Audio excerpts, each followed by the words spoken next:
بسم اللہ الرحمن الرحیم۔ السلام علیکم معزز ناظرین و سامعین، زارا وائس میں خوش آمدید۔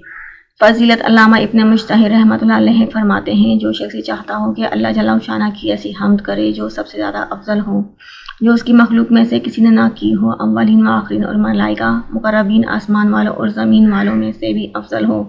اور اس طرح یہ چاہے کہ حضور صلی اللہ علیہ وسلم پر ایسا درود پڑھیں جو ان سب سے افضل ہو جتنے درود کسی نے نہ پڑھے ہوں، اور اس طرح یہ چاہتا ہو کہ وہ اللہ جل شانہ سے کوئی بھی دعا مانگے جو ان سب سے افضل ہو، کسی نے نہ مانگی ہو، وہ یہ دعا پڑھے: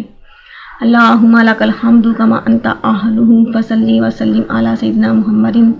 کما انت اہلہ وفعل بنا ما انت اہلہ فانک اہل التقوی و اہل المغفرہ۔